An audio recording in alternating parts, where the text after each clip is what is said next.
Hello, courageous travelers. Welcome to the luminous heart of Surrealism. Carl Jung once wrote, "Until you make the unconscious conscious, it will direct your life, and you will call it fate." Have you ever felt that intense, burning sting of shame? The sudden heat rising in your neck, the overwhelming urge to shrink or disappear. When someone attempts to shame you in public, they are not just criticizing you, they are attempting to shatter your identity. Your primal instinct screams for you to defend yourself, to explain, or to immediately apologize. But here is the profound psychological truth. The moment you react defensively, you accept their negative frame. You start playing by their rules, sacrificing your own peace. What if there was a way to take that heavy, burning energy of shame, and with a single, steady psychological shift, completely disarm the attacker? Not by shouting, but by achieving a level of inner control so deep that their attack simply hits air. There is a method to this, a technique of psychological sovereignty rooted in the work of Carl Jung. Once you learn it, you won't feel the sting of shame. You will feel the quiet assurance of your own power. Most people believe the opposite of shame is pride. They are mistaken. The true opposite of shame is unshakable indifference.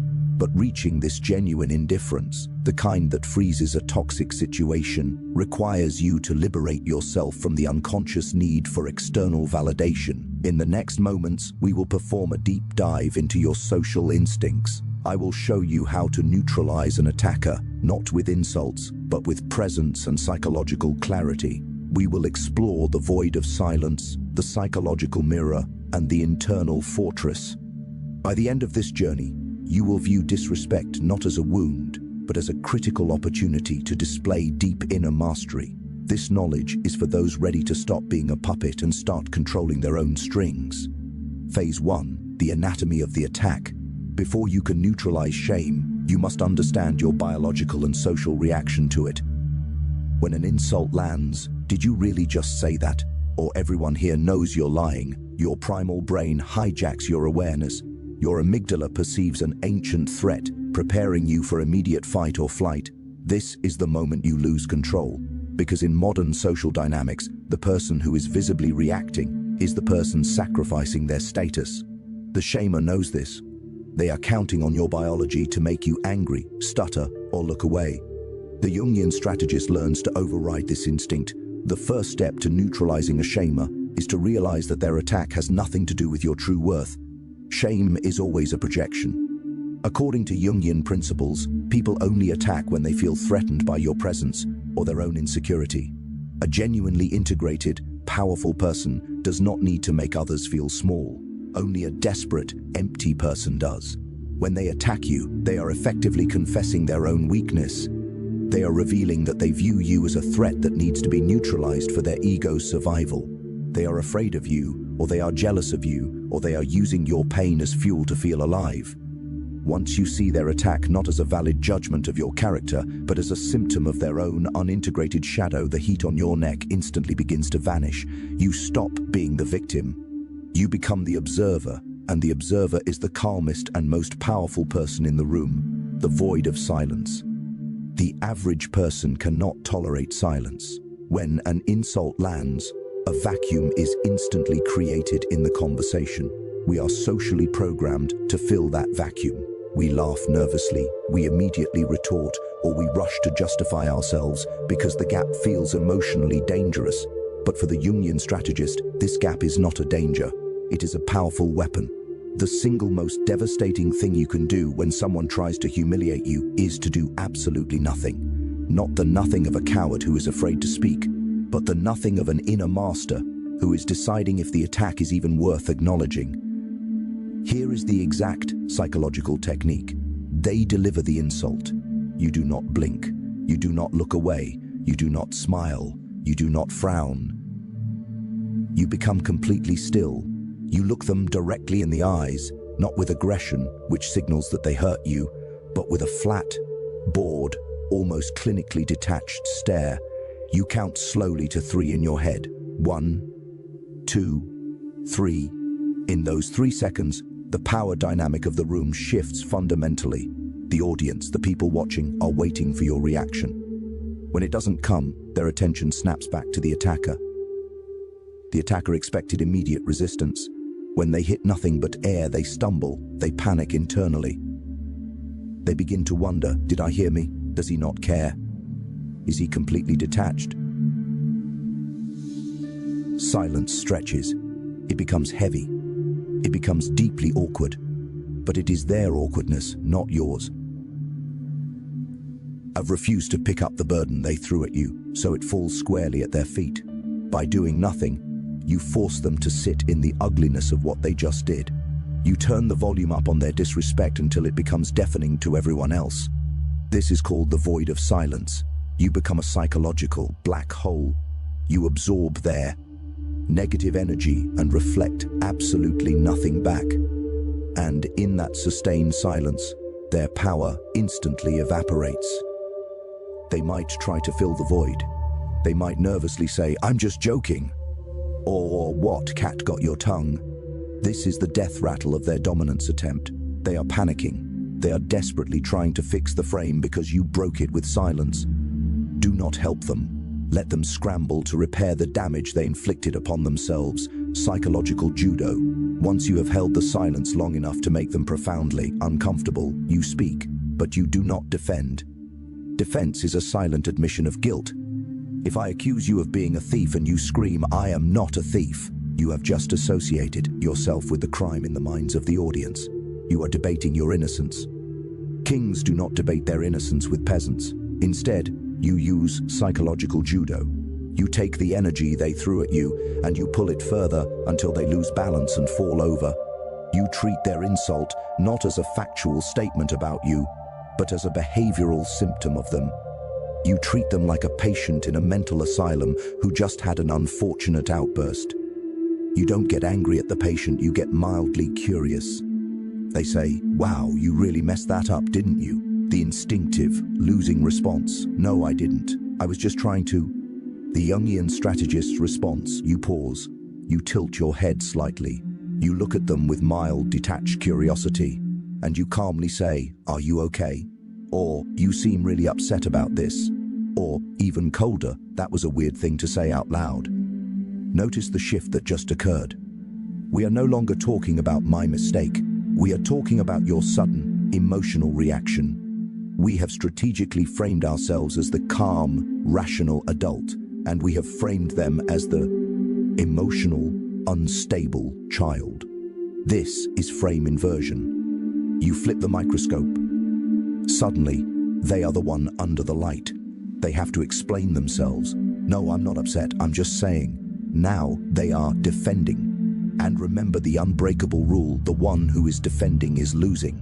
You have stolen the higher moral ground without raising your voice or sacrificing your composure. There is a variation of this technique that is even more psychologically robust. It is called the amused agree. Sometimes the shamer is actually right. Maybe you did make a mistake. Maybe you do have a genuine flaw. They are counting on you to be ashamed of it. So you deprive them of that satisfaction by preemptively owning it. You own it, but you own it with serene confidence. They say, "You're so arrogant." You smile, look them in the eye and say, "I know, it's my best quality." They say, "You have no idea what you're doing." You laugh softly and say, "I never do. But it always works out, doesn't it?" This is the agree and amplify technique. You take the bullets they shoot at you and you eat them. When you agree with an insult, you instantly disarm it. You take the weapon out of their hands. "Yes, I am weird. Yes, I am loud. Yes, I am late. So what? When you are not ashamed of yourself, when you have integrated that criticized part through genuine shadow work, no one can shame you with it. You become psychological Teflon. The mud slides right off, and the person throwing the mud ends up with dirty hands, the audience. Shame is fundamentally a performance. The attacker doesn't truly care about you, they care profoundly about the crowd. They want the audience to laugh. They want the crowd to implicitly agree that you are the lowest rung on the social ladder. Most people try to win over the attacker. They try to make the attacker stop. This is a profound waste of time. The attacker is your enemy. You need to win the crowd, but you don't win the crowd by pleading for their sympathy. People instinctively despise victims. It is a harsh social truth, rooted in our evolutionary drive. When we see someone weak, our primal brain wants to distance ourselves from them so we don't catch their perceived weakness. But people worship strength. People worship unshakable control. When you remain perfectly calm while someone is berating you, the crowd instinctively shifts to your side. Not necessarily because they like you, but because you look like the leader. You look stable. The attacker looks volatile and desperate. You can use the crowd to destroy the attacker's status. This brings us to the triangulation stare. They insult you. You do not look at them immediately. You look at someone else in the group, a third party. You make brief eye contact, and you give a tiny, subtle smirk, a knowing look that says, "Can you believe this display? I am not taking this seriously." You are sharing a secret joke with the audience at the attacker's expense. You ostracize the attacker. You make them the outsider. By bonding with the crowd through this precise non-verbal communication, you instantly isolate the shamer. Suddenly, they are not the ringleader. They are the court jester, dancing for attention, and nobody is clapping. This is subtle. It requires nuance. If you do it too much, you look petty and reactive. But if you do it right, just a glance, a raised eyebrow to the person next to you, it destroys the attacker's social capital instantly. You have signaled to the tribe he is trying too hard. He is not one of us. And in the laws of power, trying too hard is the ultimate social sin. The person with the most power is the person who is trying the least. So slow down. Your movements should be languid. Your voice should be deep and slow. Your breathing should be rhythmic and low. You are the rock in the storm. Let them be the wind. The wind screams and howls and eventually tires itself out.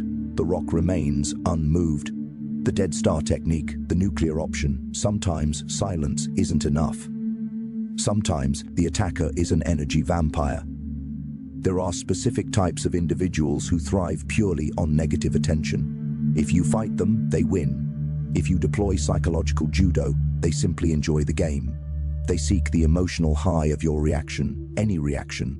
For these people, for the true seekers of chaos, you must deploy the nuclear option. You use the dead star technique. You delete them from your reality. They speak, and you continue what you were doing as if a breeze just blew through the window. You don't look at them, you don't pause, you don't flinch. You turn your back and speak to someone else.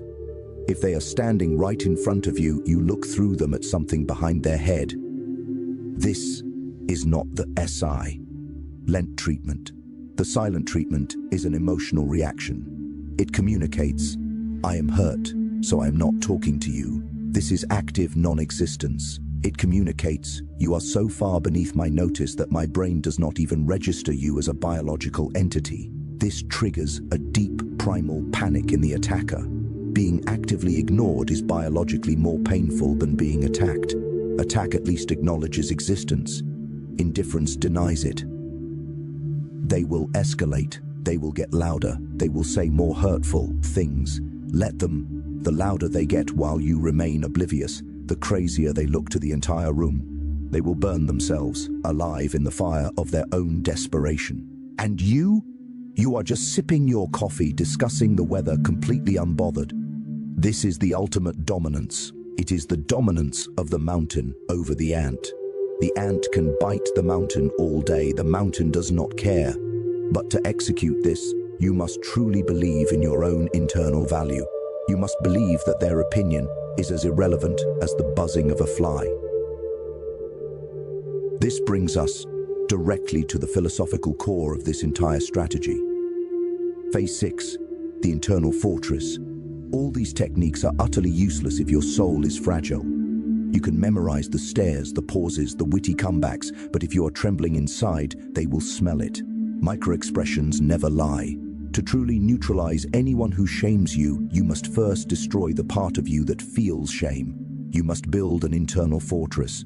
Why does shame hurt? Because you have given them the keys to your self-worth. You are letting an outsider, someone who doesn't know your history, your struggles, your potential, audit your value. Why? Why do you trust their judgment more than your own? The Jungian concept of the integrated person relies on virtue, not virtue in the mora sense, but prowess, strength and capability derived from self-knowledge. A person of virtue relies only on the self. They know what they are. If you know you are strong and someone calls you weak, it is not painful. It is absurd. It is like someone calling a lion a mouse. The lion does not get offended.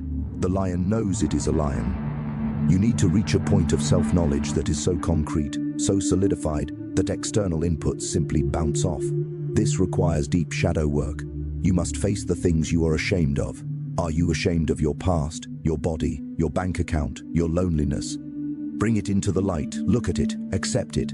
Yes, I failed. Yes, I am struggling. The moment you accept your own flaws, you become invincible because the shamer has no ammunition left. They can only hurt you with the truth you are hiding from. If you hide nothing, they can hurt nothing. Become transparent to yourself and utterly opaque to them. This is the paradox of power. The most vulnerable man is the one hiding behind emotional armor. The most powerful man is the one standing naked in the storm saying, "I have nothing left to fear." When you reach this state, you stop walking into rooms wondering if people will like you. You start walking into rooms wondering if you will like them. The entire dynamic flips. You become the judge.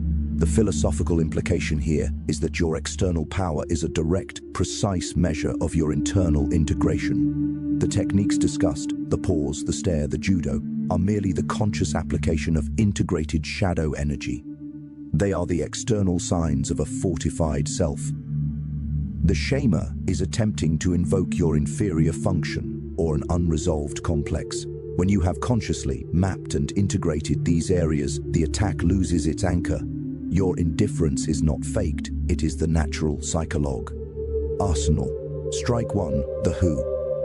Frame. They deliver a condescending insult that attempts to minimize your efforts or existence. You pause, look at them directly, and ask, slowly, who are you trying to impress right now? This is devastating.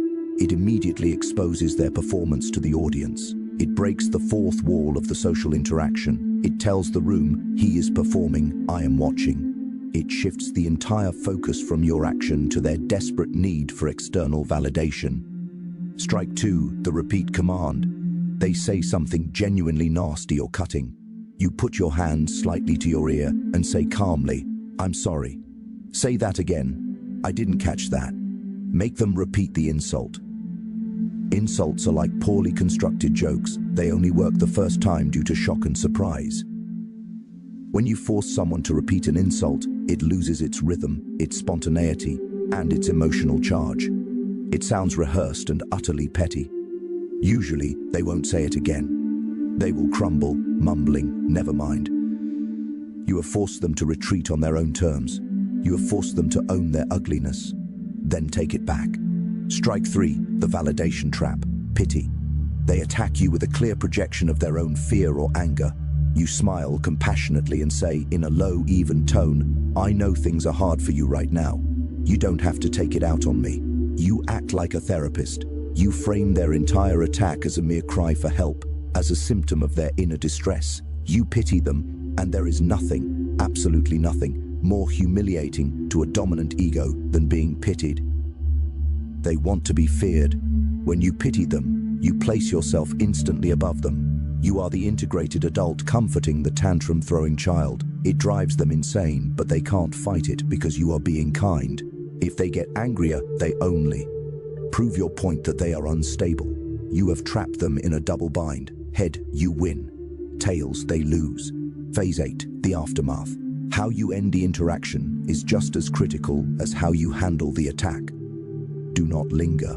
Once you have deployed the silence, the stare, or the surgical strike, you must immediately leave the physical space or turn your attention completely to someone else. The Jungian strategist knows that power is defined by access. When you withdraw your attention, you are withdrawing the greatest, most precious resource in the room, your focus. You punish them with your deliberate absence. Let them sit with the wreckage they created.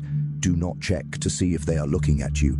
Do not seek validation from the crowd. Just move on. Show them that the entire interaction meant so little to you that it has already been deleted from your memory. This is the ultimate insult, to be forgettable. Make them forgettable. You are on to the next thing. You are operating on a higher plane. Phase 9, the philosophy of the shadow and the true path. Why are we talking about these intense psychological tactics? Is it just to win petty arguments? No. It is because the world is becoming sharper, colder, and more vicious. We live in a social coliseum where everyone is constantly judging and vying for status. If you do not have these conscious psychological defenses, you will be eaten. You will shrink. You will become afraid to speak your truth. You will become a grey, conformist ghost, terrified of stepping out of line. Learning these sharp psychological tactics is not about becoming evil. It is about protecting your light. It is about building a secure perimeter around your mind so that the toxic waste of other people's insecurities and projections cannot touch your core self. When you know deep down that you can effortlessly handle sham, you become fearless. You take risks. You speak up. You lead. You walk differently.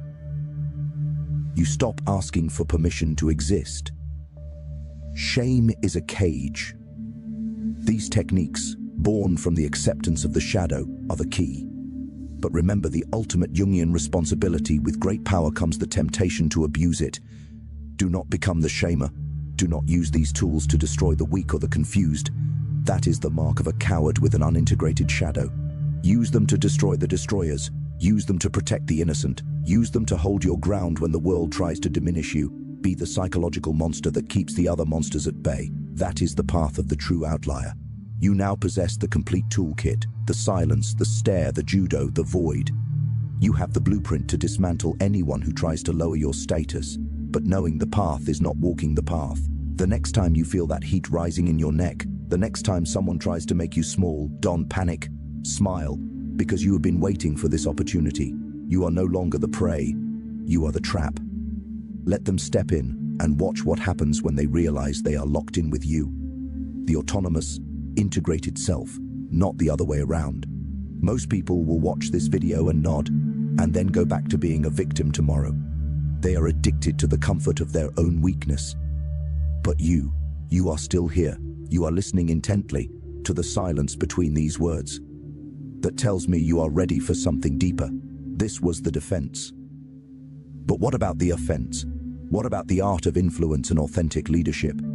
How do you not just stop people from hurting you, but make them desperately want to follow your vision? That is a darker, deeper rabbit hole, and we are going to go down it soon. If you are tired of the simple blue pill advice that tells you to just be nice and forgive everyone without changing the dynamics, if you are ready to understand the raw, unfiltered dynamics of human power and influence, then you are in the right place. Join the order, subscribe to Surrealism, and turn on the bell. We are building a sanctuary for the strong. Don't be left outside. I'll see you in the shadows.